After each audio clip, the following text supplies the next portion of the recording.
Bienvenidos a una nueva edición de Working Hackers Talks. Hoy estamos con Javier Zubieta, que es director de Marketing y Comunicación de GMV. Hola, Javier. Buenos días, ¿qué tal?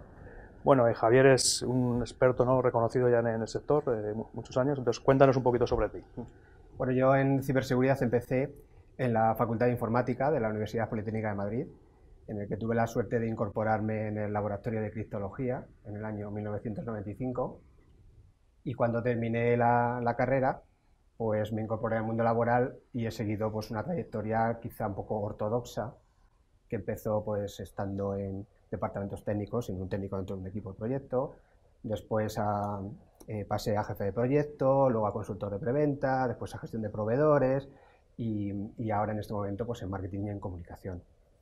Y entre medias pues he podido ser CISO de una de las compañías en las cuales he trabajado, soy director de seguridad privada, profesor de másters, muchas ponencias, o sea que una vida pues bastante ajetreada, pero siempre alrededor de la ciberseguridad. Actualmente eres director de Marketing y Comunicación en GMV. Háblanos sobre GMV. GMV es un grupo tecnológico español, llevamos 35 años en el mercado y actualmente estamos en torno a los 2.000 empleados y unos 200 millones de euros de facturación, con actividades en 10 países. Nuestra actividad en ciberseguridad se remonta al año 1993, donde consideramos que se instaló el primer firewall comercial en España, que lo hizo GMV, y a partir de ahí nos hemos posicionado pues, como un proveedor especializado en ciberseguridad, que abarcamos básicamente pues, toda la demanda que hay en el mercado. Si acudimos al NIST, pues actividades de identificación, de protección, de detección, de respuesta y de recuperación. Pero todo eso son datos. A mí lo que me gusta decir de GMV son fundamentalmente dos cosas. La primera, que es una empresa sólida, como ha demostrado a lo largo de toda su trayectoria. Y segundo, que creemos que en ciberseguridad estamos abordando proyectos muy, muy, muy interesantes. Precisamente te iba a preguntar, ¿no?, ahora sobre esos proyectos. Cuéntame un poquito proyectos emblemáticos que habéis llevado a cabo. Pues ha habido bastantes, pero quizá el más destacable ha sido la adjudicación que nos ha hecho la Agencia Espacial Europea en verano del año pasado para el mantenimiento y evolución del control de los centros de control de los satélites Galileo.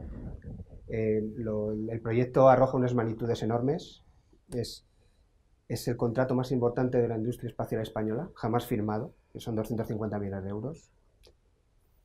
Tenemos que montar una unidad de más de 300 personas, es como crear una compañía nueva en toda Europa. Y en el caso de ciberseguridad, la proporción de las actividades en el proyecto es enorme también. De hecho, consideramos que en nuestra propuesta, cuando se licitó el proyecto, en la parte de ciberseguridad fue clave para la adjudicación. Vale. Antes hablabas, ¿no?, que sois unos 2.000 empleados en todo el mundo. Ahora, ¿no?, me estás comentando que vais a tener que incorporar más. ¿Qué tipo de perfiles estáis demandando en GMV? Bueno, absolutamente de todo. De hecho, ahora mismo tenemos 200 vacantes publicadas en nuestra página web. Es una cosa, yo creo que es de locos. Aparte de recursos humanos, estar ahí a tope. Muy, muy, muy, muy ocupado y a veces preocupado. De las cuales en torno a las 40 son específicas de ciberseguridad. Nosotros necesitamos gente desde los becarios hasta los cracks.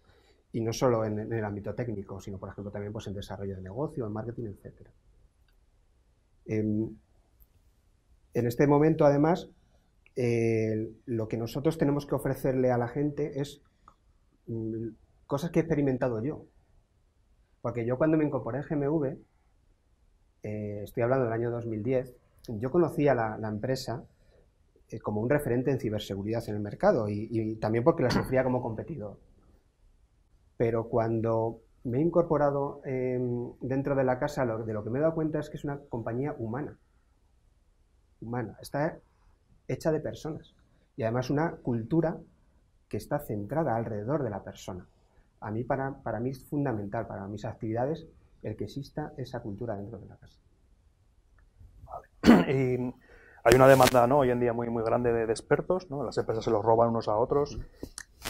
¿Cómo hacéis vosotros esa gestión, esa retención del talento? ¿Tenéis planes de retención? Entiendo que tenéis el salario emocional, ¿no?, que está ahora muy en boga. Sí, bueno, de hecho Recursos Humanos tiene todo un plan de retención de talento porque nos ha explotado a todos, ¿no? Claro. Toda esta vorágine, ¿no?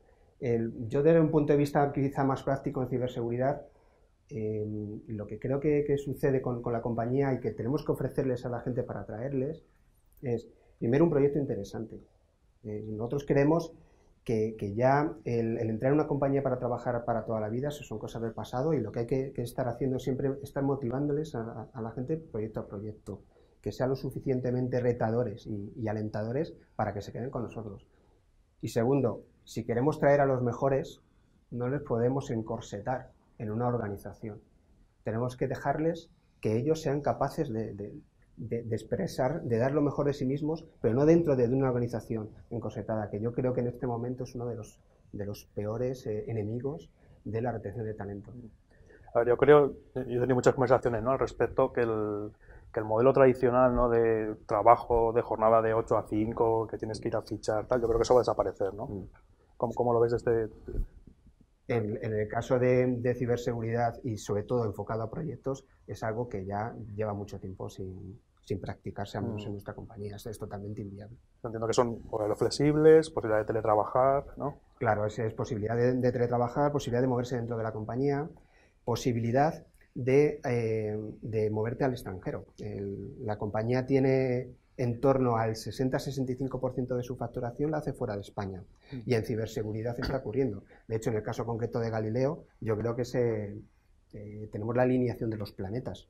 ¿No? Porque primero es el sector espacial, que siempre es muy atrayente, ¿no? Motiva. Sí. ¿No? Segundo, vas a trabajar con las mejores tecnologías de ciberseguridad que hay en este momento. Y tercero, los centros de control de Galileo están a lo largo de toda Europa. Por lo tanto, esa persona que quiere incorporarse a GMV y que tenga una inquietud de irse al extranjero, lo va a conseguir perfectamente con nosotros dentro de la misma estructura. No, la verdad es que el proyecto suena súper interesante. Gracias. Vale, ahora vamos a cambiar un poquito, ¿no?, de tema. Tú tienes un grupo en LinkedIn, ¿no?, que se llama Ciberseguridad Entendible. Sí. Vale. Cuéntanos un poquito por qué nace este grupo y cuál es la función. Sí. Bueno, yo hace tiempo que ya le vengo dando vueltas al tema entendible porque de lo que me he dado cuenta es que a los profesionales de ciberseguridad pues no se nos entiende. Y yo creo que hay dos motivos fundamentales. El primero es que se abusa del mensaje del miedo.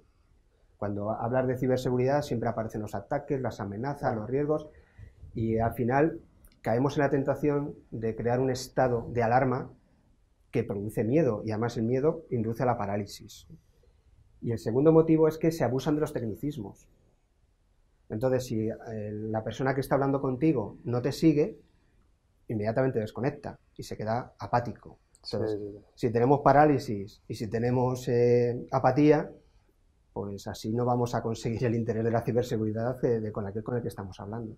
Entonces empecé a hacer distintas actividades alrededor de esto del entendible. Lo primero que hice fue, publiqué un libro que denominé Ciberdiccionario, que era un glosario de términos de ciberseguridad, escrito pues en un lenguaje llano, para que el lector con conocimientos básicos o nulos de ciberseguridad pues pudiera tener ahí una referencia. ¿Este puede conseguir el libro? ¿Está a la venta? Sí, lo tengo a la venta desde el año 2015, está en todas las plataformas, por supuesto en digital. Y estoy teniendo bastante buena aceptación al otro lado en el continente americano. De hecho, en México es uno de los países que más me está comprando. Después abrí el grupo de LinkedIn de Ciberseguridad Entendible. También he abierto otro de Transformación Digital Entendible. Y en el caso del de Ciberseguridad Entendible, yo quería crear una dinámica de tipo pregunta-respuesta. Era que la gente preguntara sobre algo de ciberseguridad y los demás del grupo pues se le pudiera explicar, ¿no?, de manera entendible. Pero eso no ha funcionado, porque a la gente le da vergüenza preguntar. Ya. Sí. Como en clase, ¿no?, que nadie se atreve a levantar la mano. Claro, nadie se atreve. A mí a veces me pasa también, ¿eh? Por lo tanto es una cosa totalmente entendible. Pero una de las cosas que sí que funcionó y que fue en la consolidación del grupo fue lo de las fotografías. Se trata de explicar un concepto de ciberseguridad, pero mediante una fotografía de la vida real, que sea totalmente equivalente a lo que sería el mundo virtual. Entonces empecé, yo tengo un niño y en mi casa pues yo tengo el Dalsy y el Apiretal. Entonces los puse juntitos, le saqué una fotografía y lo mandé al grupo y puse esto es un antivirus. Y a la gente le gustó. Entonces, la gente fue enganchando y allí con fotografía de la vida real se han descrito pues, denegaciones de servicio, se han descrito la resiliencia, zero days. O sea, hay bastante material y que yo creo que es bastante original. Genial. Entonces, de cara a los expertos, ¿no?, en ciberseguridad, ¿qué les puede aportar el grupo? Pues primero yo creo que es motivación, porque el material que allí está yo creo que es bastante, digamos, original, se sale de lo común. Allí no van a encontrar charlas magistrales ni definiciones, ni reversing, nada de eso, sino es un material totalmente diferente. Además, estoy viendo que hay varios miembros del grupo que utilizan el grupo como amplificación de su marca personal, ¿no? En la que tienen blogs que tienen una determinada llegada, pero lo que hacen es rebotan los posts de sus blogs en el grupo de Ciberseguridad Entendible, que en este momento ya tiene 1070 miembros, que lo he mirado esta mañana. Entonces, y además es gente que de alguna manera es una consumidora proactiva de ese contenido. Y por último, hablando del concepto entendible, da igual que seas un profesional con muchos años de experiencia o que seas un recién llegado al mundo de la ciberseguridad. Yo creo que siempre vas a ser mejor valorado si los demás te entienden. Porque lo que son las capacidades profesionales, técnicas, de venta, de gestión, se asumen que las tienes que tener, es obligatorio, pero siempre tiene que venir acompañado de una excelente comunicación. Genial. Bueno, invitamos a todo el mundo, ¿no?, a que busquen el grupo. El grupo está totalmente abierto y yo tardo máximo un día en aprobar a todos aquellos que mandan a solicitud. Que el nombre es Ciberseguridad Entendible. Ciberseguridad Entendible. Perfecto. Bueno, muchas gracias, Javier, por compartir con nosotros tu experiencia. Y nada, os emplazamos al próximo Working Hackers Talks.